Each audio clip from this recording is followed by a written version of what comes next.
We'll be on in a second.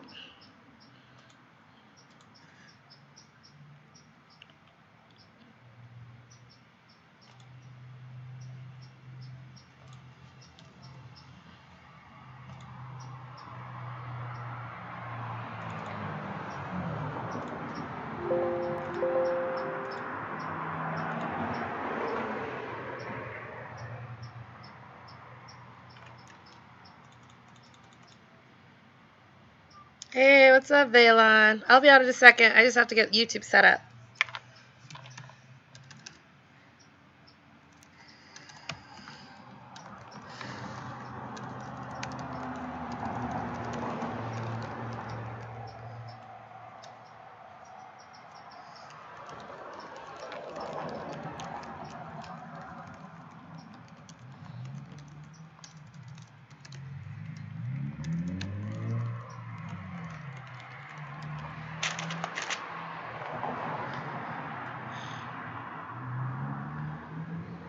All right.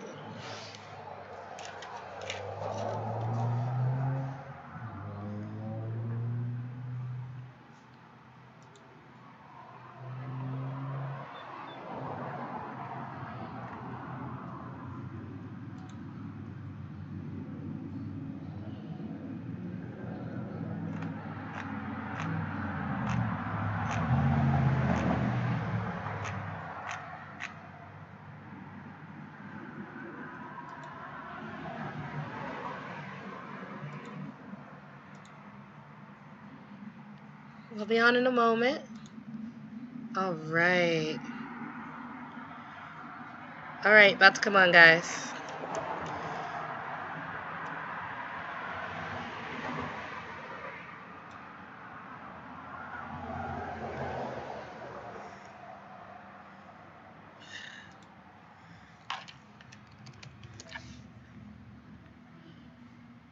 All right. Okay. Let's get started.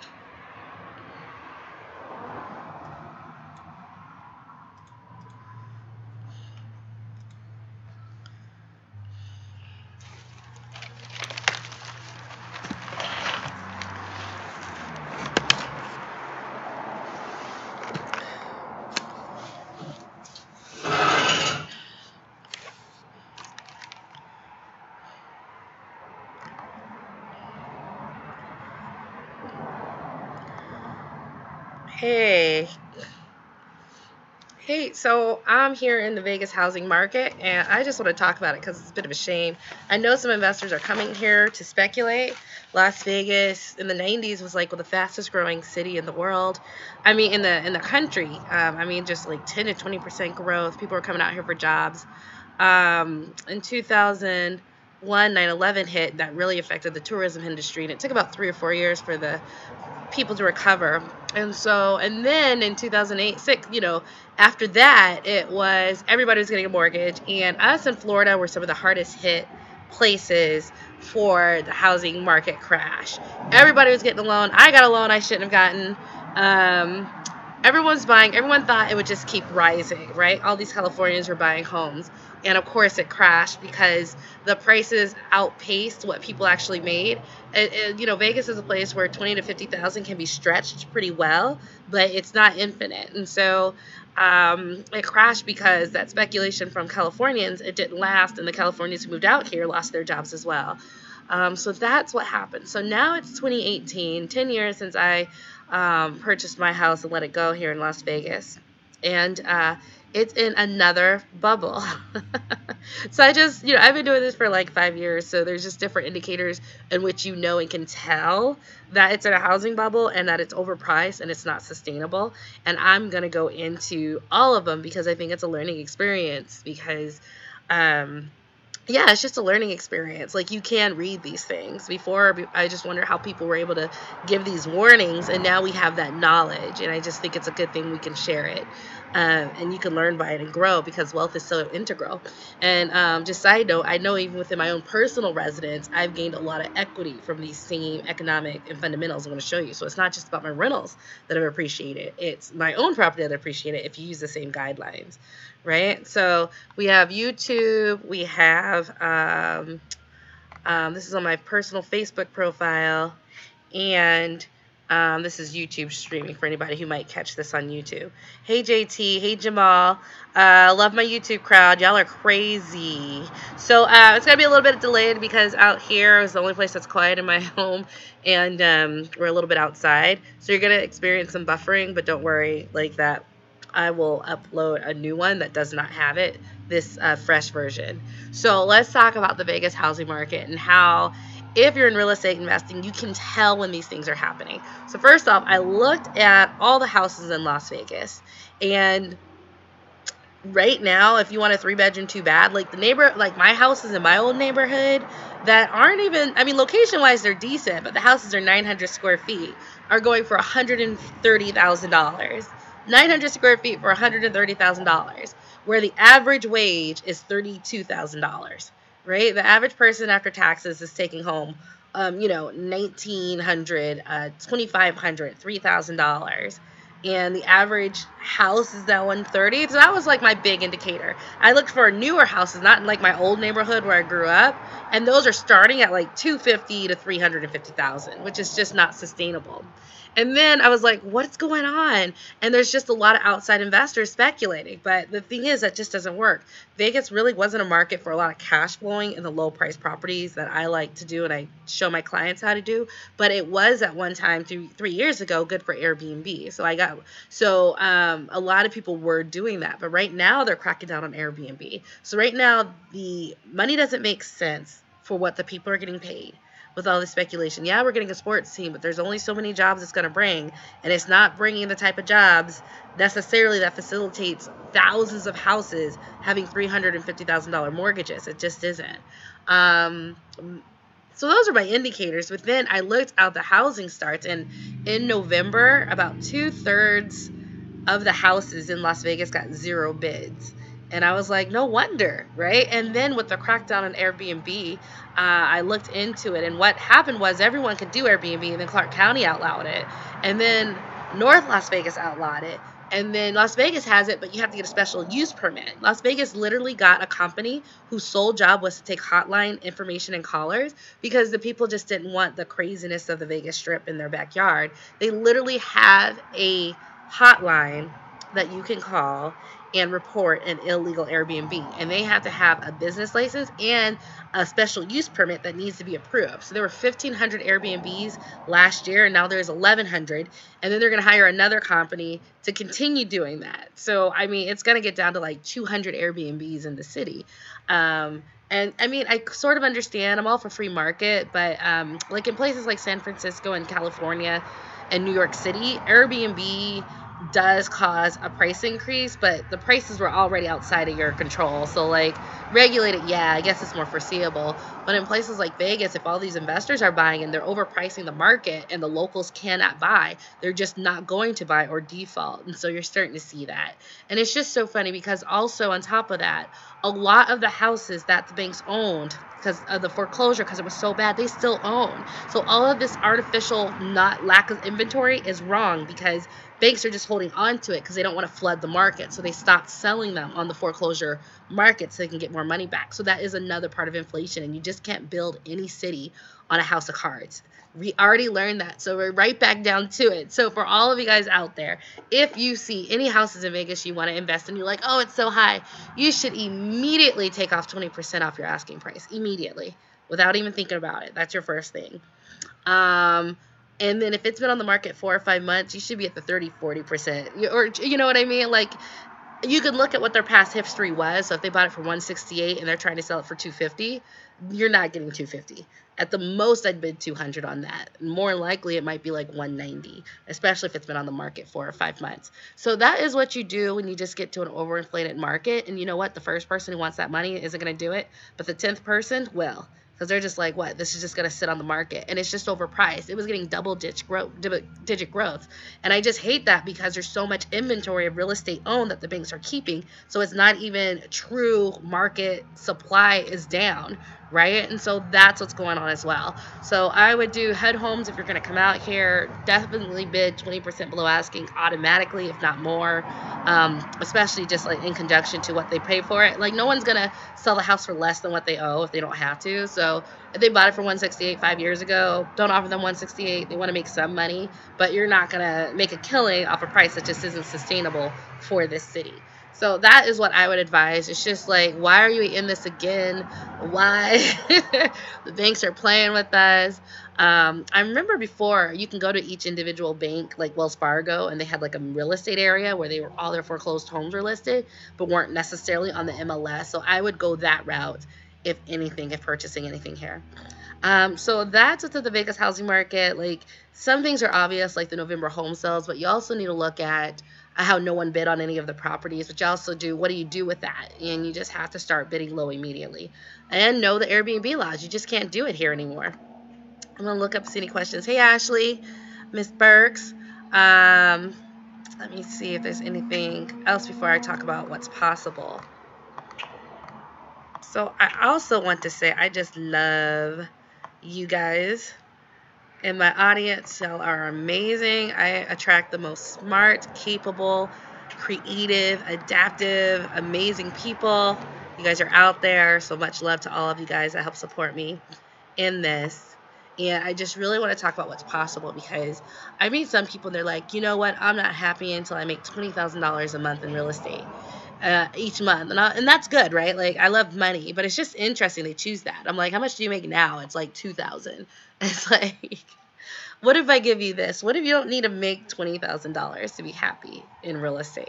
What if you can make 2,000? What if you can make 4,000? And it's just something that like people overlook. But I want to tell you guys, like 15? I got let go from my job and we're at like $1,900 in cash flow at that time. And $1,900 was not replacing my six-figure IBM salary, right? It wasn't anywhere close to that. It's not the same exact lifestyle.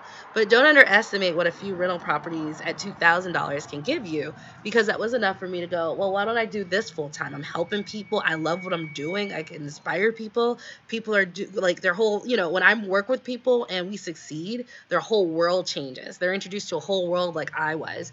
And so like, don't underestimate those lower numbers or cash flow for being able to step out and go into the business or nonprofit or charity world that you've always wanted to go to, or just spending time with your family. And so I know sometimes you have these big numbers, but I'd like to say, what if you hit 3,000, which is, we can take anywhere from like 2 to 5 years to hit that, right? Like it does not take a long time in the price range that I help people invest in, which is sort of the beauty of it.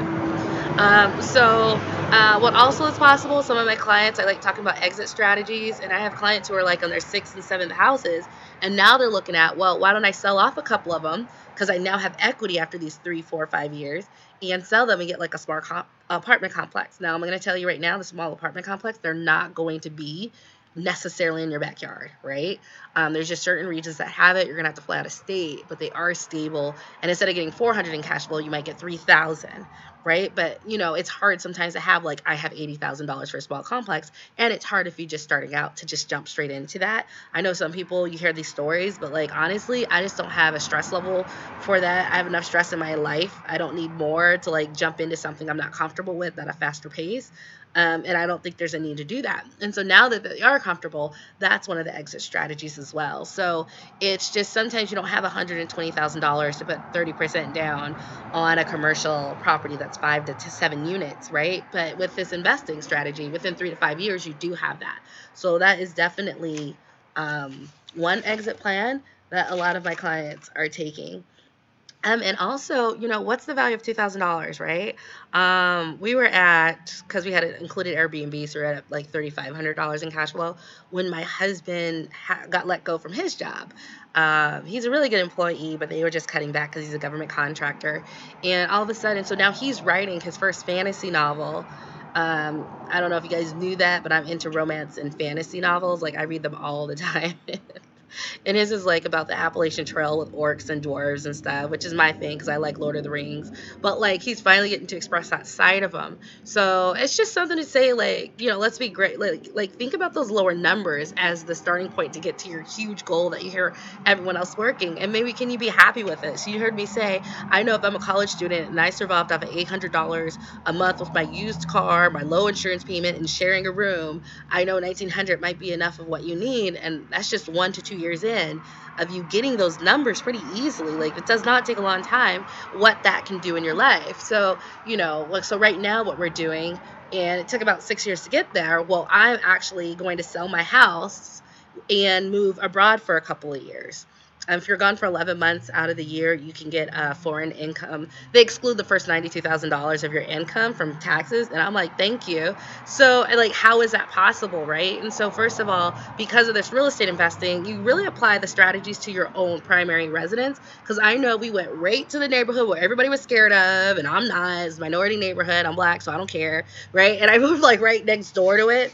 They didn't have houses we liked right on the street because we lived, but right next to it, the houses were a little bigger. We got that. Everyone was scared out of their minds of it. And now, 4 years later, we have like tons of equity available, right? And so it's the same exact strategy of finding like that most inexpensive place that you're comfortable with, but like go, like push the line and do it. And all of a sudden we're looking at like $100,000 in equity if we sell, which of course will get funneled right back into another rental property. But why did that happen? Because 9 years ago I learned sort of the fundamentals of investing, and I slowly did and help everyone else. But like those fundamentals really take you, and when you understand how to do it for an investment property, you know how to do it for your own property. So I just want to tell you like what's possible, and I'll always tell people, I am an engineer, electrical engineer graduate. I worked for IBM, Deloitte, Accenture.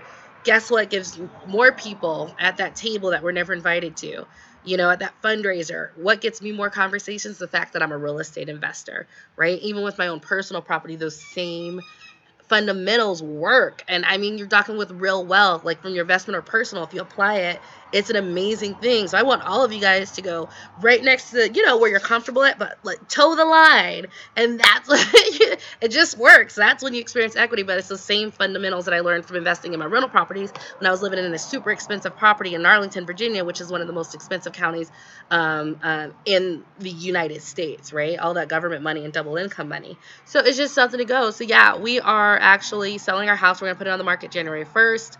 We did a little upgrades, and we're going to take whatever money we get and put it in a rental property, and then go abroad for 2 years. So when I say what's possible, I had someone on my other live feed when I did this. They're like, I make $1,000 a month remotely. Well, $1,000 a month remotely, and you do a little bit more for that. $2,000 a month is enough for you to go to, say, Thailand. And FYI, let me tell you about my travels abroad. So I started looking on HomeAway and VRBO about traveling overseas. So not only do you get the first $92,000 if you stay out for 11 months out of the States, excluded from your taxable from your taxes. Not only do you get that, but when I looked at the prices, my expenses right now with my house between mortgage and all our utilities are about $1,500 a month. When I started looking over there, it's like in Italy, right outside of Rome, on a bus line to get into the city, $883. In Italy and Germany, to like right on the coast, $1,100. So it's actually cheaper. So like, don't underestimate. Like when I started this 9 years ago, it was for the love of travel. And I had, when you start having kids and get a husband, all of a sudden you have to, he wasn't on the same page. So I had to like knock him over the head like a caveman. Like, look, we're going. This is my lifelong dream. I know you want to just be an old man and fish all day, but we are headed out. All right. I'm showing my daughter and myself the world. So it's not, so I didn't go as sooner as I would have, because I would have been 4 years ago, to be quite honest. But like, what is that value of 2,000? So if you're looking at all expenses included for half to a third less than what you're paying in the States, like, don't underestimate the value of such a smaller sum, making a lot of things possible. So we're going to be like, because of visa requirements, it's easier to just go 90 days Italy, 90 days UK, 90 days Portugal, 90 days Ireland, right? And just jump around like that in and out of like the European Union zone. And it's less money. So I'm talking Italy, Germany, everywhere, Switzerland. These beautiful houses, they're not in like Geneva. People are like, going to Geneva? No, because every house on like HomeAway had a huge mountain in the background, beautiful green spaces, and it was like $900, including all utilities and Wi-Fi, for the entire month, right? So it's cheaper and it's cleaner and you get to see all these sites. So I just like to show people like what's possible. So you guys are going to see me from live on location. I hope we'd be out March 1st. It just depends on how fast the house sells. But it's just something to keep in mind. So I just wanted to go over the Vegas housing market, show you guys what's possible, that it doesn't need to be this huge number for you guys to get what you want. So I'm going to answer any questions. Hey, Shanice, that's a good question, but clarify it for me. So Shanice asked, are you going to actively continue to invest in sub 30K rentals or wait until the housing bubble crashes to invest more? I'm not necessarily going to invest in Vegas like that. It's my family and hometown, so I'll get like a more like I'm not paying more than $150,000 for a house. It just isn't worth more than that. But in general, this price range is going to be the one that makes it through a recession, because I had purchased my condo through the last recession and I was one of those engineer white collars who are moving into this B class neighborhood. Are you with me? So they're the ones that actually are the most stable economically, just because that shift down with our stagnant wages, they're going to our neighborhoods first. No one's going up anymore with everything happening. Do you know what I mean? No one's buying these expensive places. So we're already protected because we're already at the bottom.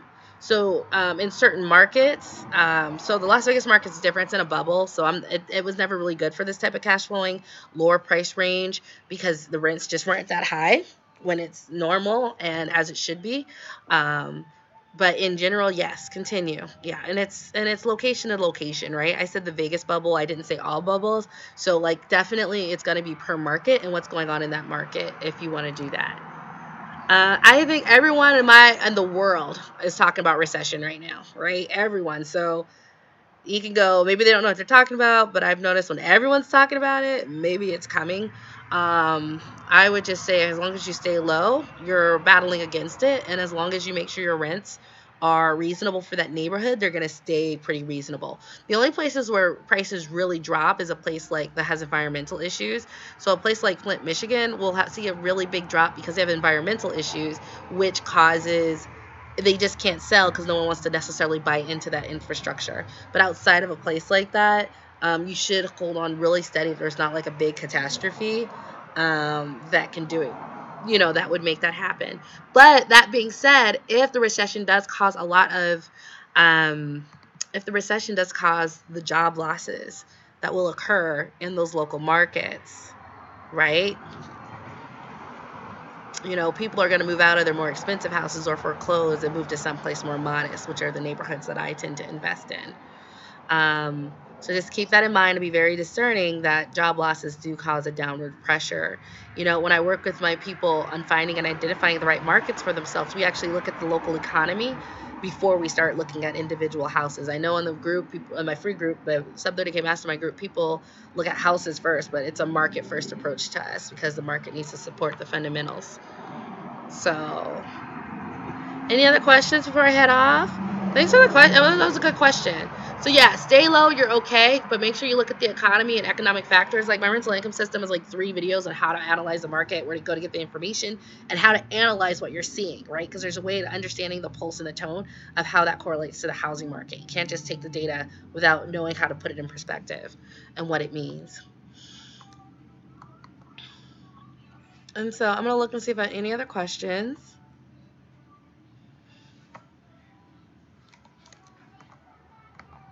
Let me see. Any questions out there, guys? And I'm going to there's some buffering that's taking place, so I'm going to upload like the full video after. Oh, great. If Facebook has any questions, I'm not seeing it.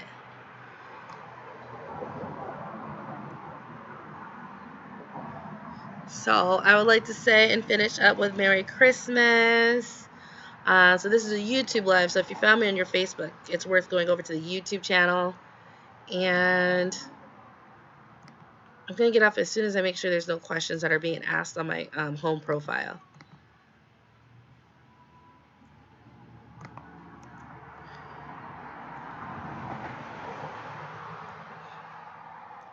Okay. All right, I can't lift it up. Okay, so I'm gonna go, but thank you guys for giving me your time, and I hope it just puts in perspective and was a bit of a learning experience on how housing is all integrated, and the knowledge you take from one place really affects the knowledge in another, right?